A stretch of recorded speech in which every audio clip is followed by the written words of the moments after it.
할렐루야, 반갑습니다. 여러분, 계속해서 말씀을 나눠보겠습니다. 여호수아서 11장 16절부터 23절까지 단락인데요, 여호수아가 취한 지역이라는 단락입니다. 이스라엘은 이 가나안 북부 지역 동맹군과의 그런 메롬 전투에서 승리함으로써 이 그들이 그토록 열망했던 약속의 땅 가나안을 대부분 정복하는 쾌거를 이룩하였습니다. 이스라엘은 남쪽으로는 세일산 근처 이 한락산에서부터 북쪽으로는 레바논 골짜기의 바알가까지 정복한 것인데요. 아울러 이스라엘은 그들이 그토록 두려워했던 아낙 자손까지도 가나안 땅 이 변두리 지역의 소수를 제외하고는 모두 진멸시켰습니다. 그러나 이것은 이스라엘이 가나안 전 지역의 모든 족속을 남김없이 다 진멸했음을 의미하진 않습니다. 다만 이스라엘이 강력히 대적할 만한 세력이 모두 제거되었다는 것을 의미합니다. 하지만 이스라엘이 지금 단계에서 가나안에 남은 자들을 다 진멸하지 않은 것은 그들에게 힘이 부족하거나 하나님 말씀에 불순종한 까닭이 아니었습니다. 그것은 오직 이스라엘을 위한 하나님의 섭리의 결과였습니다. 하나님께서는 일시에 가나안족을 다 멸절시킬 경우 전 국토가 황폐화되어 도리어 이스라엘이 어려움을 겪게 될 것을 아시고 소수의 잔존 세력을 남겨두시고 그들을 각 지파별로 점차 멸하게 하신 것입니다. 그러나 불행히도 이스라엘은 훗날 각 지파별로 영토를 분할받은 뒤에도 자기 영토 안에 있는 가나안의 잔존 세력을 완전히 몰아내는 일에 소홀히 함으로써 그들에 의해 고통을 당하기도 했습니다. 아무튼 이러한 본문이 가나안 정복 전쟁이 철저하게 하나님에 의해서 계획되고 수행되고 또한 종결되었다는 것을 보여줌으로써 하나님께서 바로 역사의 주인이시라는 것을 명백히 보여줌과 그리고 더불어서 우리의 천국 구원은 철저하게 하나님의 주도하에 완벽하게 이루어진다는 것을 말해주고 있습니다. 그런 본문을 통해서 우리에게 주는 영적 교훈을 한번 살펴봅니다. 하나님께서는 하나님의 약속을 반드시 지키시는 신실하신 분이십니다. 본문을 보게 되면 여호수아가 하나님의 명령을 따라서 가나안의 모든 땅을 정복하였다고 했습니다. 남아있는 자들은 이스라엘과 같이 난 기브온 사람들과 세력이 미미하여 이스라엘을 당장은 더 대적할 수 없었던 그런 가사와 가드와 이 아스돗의 약간의 아낙 자손들 뿐이었습니다. 그리고 이후에 여호수아는 그 땅을 하나님의 명령에 따라 이스라엘의 지파들에게 나누어 주었습니다. 이제 가나안은 완전히 이스라엘 백성의 땅이 된 것인데 이것은 하나님께서 모세에게 명령하셨던 약속이었고 더 거슬러 올라가 보면 아브라함에게 하셨던 약속이었습니다. 그 약속을 이제 여호수아를 통해서 완전히 이루어 주신 것입니다. 하나님의 약속은 아브라함으로부터 여호수아에게 이르기까지 그 긴 시간에도 불구하고 어김없이 이루어진 것입니다.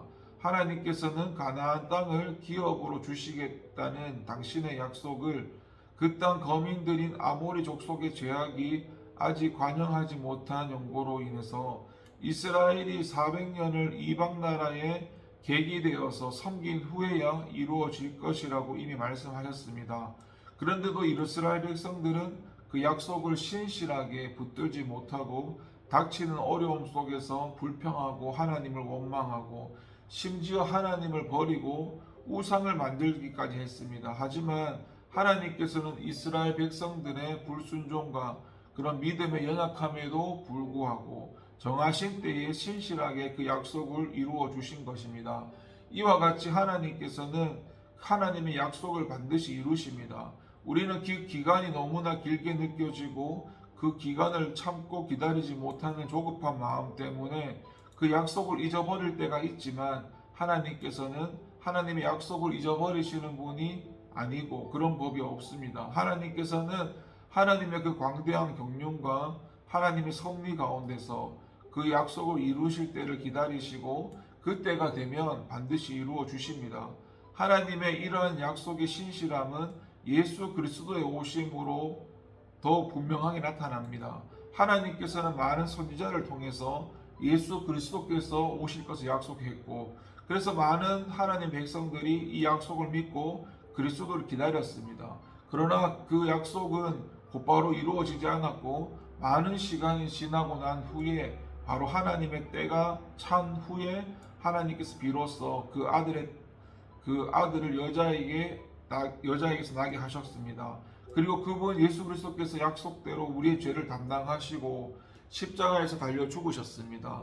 또한 약속대로 사흘 만에 부활하시고 하늘로 승천하셨죠. 하나님께서는 이 예수 그리스도의 지상에서의 사역을 통해서 하나님의 백성들에게 많은 약속들을 주셨습니다. 지금까지 하나님의 백성들을 향한 약속들을 반드시 이행하여 주셨던 하나님의 신실함이 이 약속들까지도 분명 신실하게 이루어 주실 것이라는 것입니다. 그래서 저와 여러분도, 우리 성도들은 신앙생활에 있어서 이 약속을 붙들고 또한 하나님의 신실하심을 믿고 그 약속들이 이루어질 하나님의 때를 기다리며 준비하여야 할 것입니다. 18절에 보게 되면은 이 성도들의 믿음의 선한 싸움은 하루아침에 끝나지가 않습니다. 18절에서 여호수아가 가나안의 모든 왕과 싸운 지가 지금 여러 날이라고 말씀하고 있는데, 실질적으로 이스라엘이 가나안 족속들과 싸운 기간은 약 7년 정도 되는 것으로 추산됩니다. 이스라엘 백성들은 이 하나님의 약속을 믿고 여호수아의 인도하에 7년간의 장기전을 펼친 끝에 비로소 가나안을 차지하게 되었습니다. 가나안은 하나님의 진노의 대상이었지만 그리 단순하게 무너지지는 않았습니다. 가나안 족속들은 그들이 버틸 수 있는 데까지 버티다가 끝내는 멸망하였던 것인데요. 이와 같이 성도들을 대적하는 악의 세력들도 그들이 버틸 수 있는 한 끝까지 버티며 성도들을 대적합니다. 우리가 단지 하나님의 이름을 앞세우고 있다고 해서 우리의 대적들이 우리와 싸우지도 않고 무너지거나 그저 싸움만 걸고 후퇴하는 것은 아닙니다. 예수님께서 사역을 시작하실 때 유대인들은 예수님을 대적했고, 예수님의 부활이 그의 구주되심을 불을 보듯이 명확하게 증거하였지만 그들은 여전히 예수님의 제자들을 대적했고, 그래서 스데반 집사님들 죽이고 야고보 사도도 죽이었고 베드로 사도와 바울도 죽이려고 했습니다. 이처럼 성도들에 대한 악의 세력은 그 대적은 끊임없이 이어지고, 지금 이 시간 바로 우리에게도 악의 세력의 대적은 이루어지고 있습니다. 이러한 성도들을 대적하는 악의 세력을 베드로는 삼킬 자를 찾아 돌아다니는 우는 사자와 같다고 했습니다. 그래서 저와 여러분은 하나님의 이름으로 얻어진 한 번의 승리에 자만하고 방심해서는 안 되고, 오히려 승리를 주신 하나님께 감사하고 이후에 더 큰 세력으로 대적해 그 악의 세력에 대해서 더 경계를 강화해야 합니다. 악의 세력은 한번 패배로 물러나지 않고 예수 그리스도께서 다시 오셔서 악의 세력을 완전히 진멸할 때까지 그들은 성도들을 점점 더 강한 힘으로 대적할 것입니다.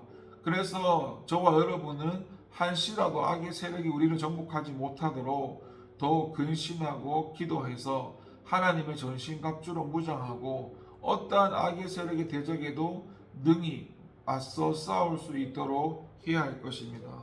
오늘은 여기까지만 말씀을 나누겠습니다. 기도하겠습니다. 하나님 아버지 감사합니다. 오늘 하루를 살아갈 때도 하나님의 다스림과 인도하에 살아갈 수 있도록 하나님 도와주시옵소서. 감사드리고 예수님의 이름으로 기도드립니다. 아멘.